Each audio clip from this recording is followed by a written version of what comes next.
बच्चों, आज हम पढ़ेंगे क्लास 9th सामाजिक अध्ययन के अंतर्गत समकालीन भारत विषय का पहला अध्याय भारत आकार और स्थिति। हम आपको बताएंगे बच्चों इस पाठ से संबंधित प्रश्नों के उत्तर। तो चलिए शुरू करते हैं। सबसे पहला प्रश्न है यहाँ पर आपका, निम्नलिखित 4 उत्तरों में से सही उत्तर चुनिए।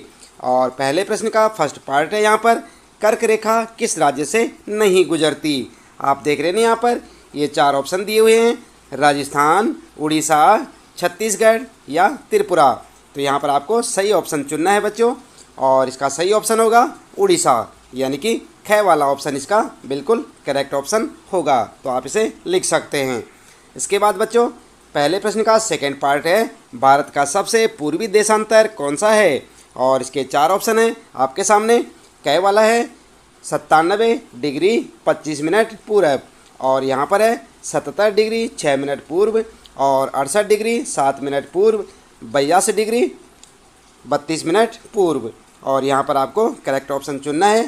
तो आप देख सकते हैं करेक्ट ऑप्शन होगा इसका 97 डिग्री 25 मिनट पूर्व, यानी कि आपका क वाला ऑप्शन बिल्कुल करेक्ट ऑप्शन होगा। आप इसे लिख सकते हैं।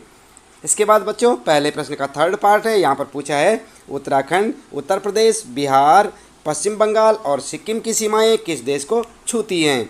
और ये हैं इसके 4 ऑप्शन यहाँ पर, चीन, भूटान, नेपाल या म्यांमार। तो यहाँ पर आपको एक सही विकल्प चुनना है, और उत्तर होगा आपका ग नेपाल, यानी कि ग वाला आपका बिल्कुल करेक्ट ऑप्शन होगा। आप इसे लिख सकते हैं। इसके बाद बच्चों पहले प्रश्न का फोर्थ पार्ट है, यहाँ पर पूछा है ग्रीष्म अवकाश में आप यदि कवरत्ती जाना चाहते हैं तो किस केंद्र शासित क्षेत्र में जाएंगे।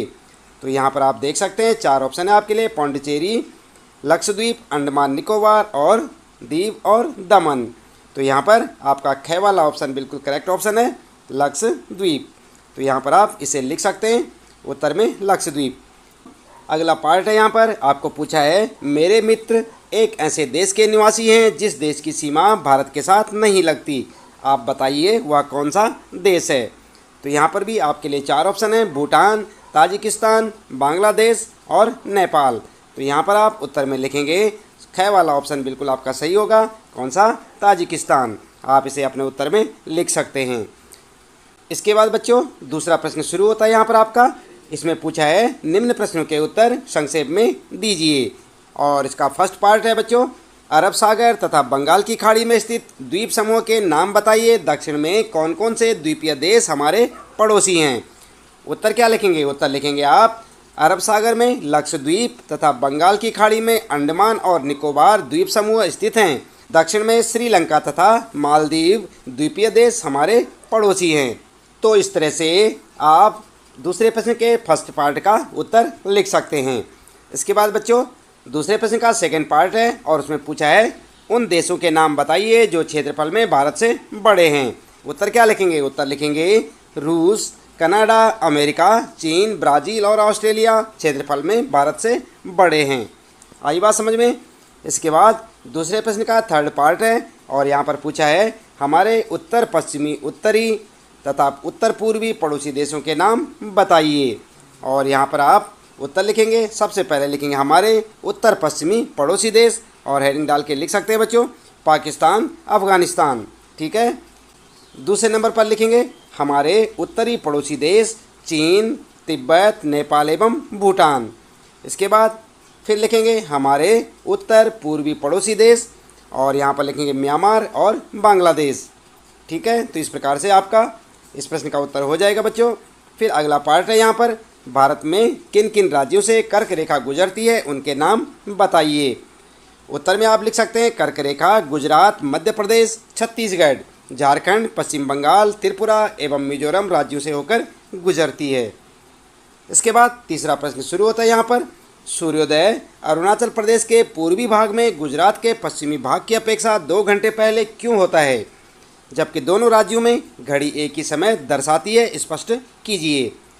तो आप उत्तर क्या लिखेंगे बच्चों, उत्तर आप ठीक इस प्रकार से लिख सकते हैं, गुजरात और अरुणाचल प्रदेश में समय का 2 घंटे का अंतर है। गुजरात की अपेक्षा अरुणाचल प्रदेश में सूर्य 2 घंटे पहले उदय होता है, किंतु फिर भी दोनों राज्यों में घड़ियां एक ही समय दिखाती हैं। पृथ्वी एक अक्षांश घूमने में 4 मिनट का समय लेती है, इसलिए 15 अक्षांश घूमने में पृथ्वी को 1 घंटा लगता है। भारत का अक्षांशीय विस्तार 30 डिग्री है, इसलिए देश के सबसे पूर्वी तथा सबसे पश्चिमी भाग के बीच समय का 2 घंटे का अंतर है। किंतु भारत के सभी भागों में घड़ियां एक ही समय दिखाती हैं, क्योंकि भारतीय मानक समय 82 अक्षांश के अनुसार निर्धारित किया गया है। इसलिए गुजरात और अरुणाचल प्रदेश दोनों ही राज्यों में घड़ियां एक ही समय दिखाती हैं। आई बात समझ में? थोड़ा उत्तर इसका बड़ा है, लेकिन अच्छे से याद करें बच्चों, समझें, और काफ़ी इंपॉर्टेंट क्वेश्चन है, इसे याद रखें।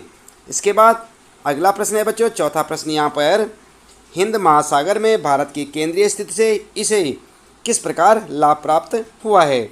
और उत्तर में आप लिख सकते हैं, भारतीय भूखंड पूर्वी एवं पश्चिमी एशिया के केंद्र में स्थित है। जो भाग एशिया महाद्वीप से जुड़ा है, अर्थात भूमार्ग एवं पर्वतीय दर्रों की सहायता से, वही भाग इसे उत्तर, पश्चिम एवं पूर्व दिशा में इसके पड़ोसी देशों से जोड़ता है। दक्षिण प्रायद्वीपीय भाग हिंद महासागर के अंदर दूर तक चला गया है, जिससे भारत को पश्चिमी तट से पश्चिमी एशियाई, अफ्रीका और यूरोप तथा दक्षिण पूर्वी एवं पूर्वी तट से पूर्व एशिया के देशों के साथ नज़दीकी संबंध बनाने में मदद मिलती है।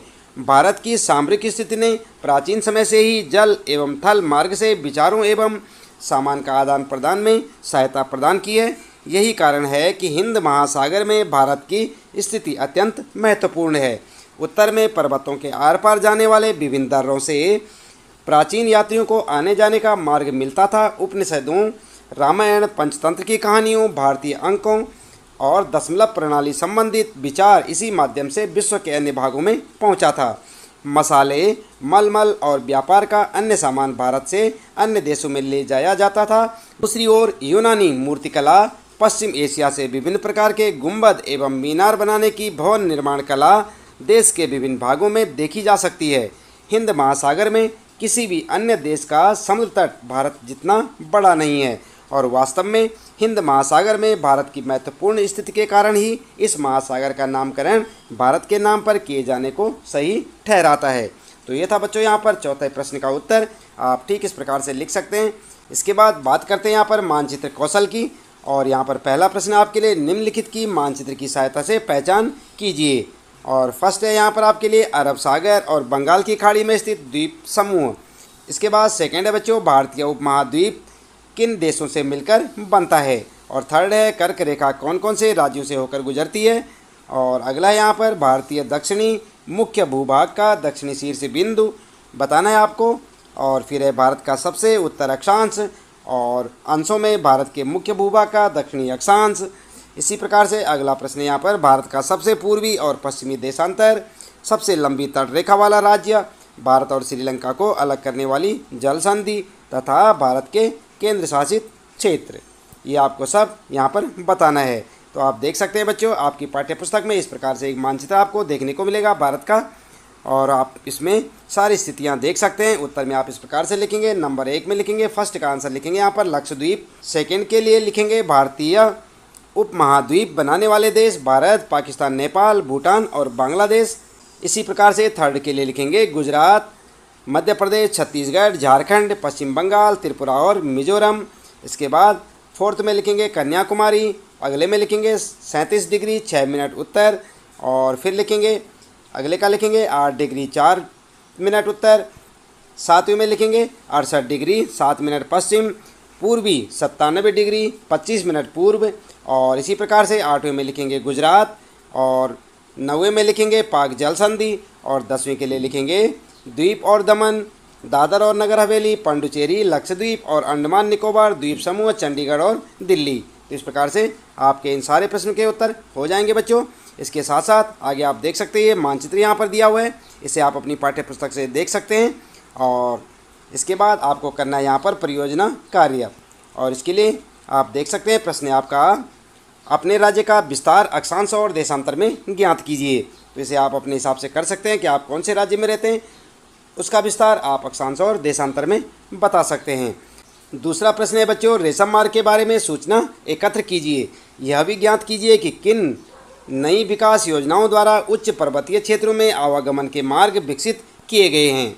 तो यहाँ पर आप इसका उत्तर भी आप स्वयं से करेंगे, लेकिन कुछ संकेतों के साथ। आप याद रखें, निम्नलिखित संकेत आपकी सहायता कर सकते हैं, जैसे कि रेशम मार्ग चीन एवं भूमध्य सागर के बीच अंतर्राष्ट्रीय व्यापार का एक महत्वपूर्ण मार्ग है, क्योंकि इस मार्ग से होने वाले व्यापार में रेशम का एक बड़ा हिस्सा होता था। अतः 1877 में फर्जिनेंड वान रिक्टाफेन नामक एक प्रसिद्ध जर्मन भूगोलवेत्ता ने इसका नाम रेशम मार्ग रख दिया।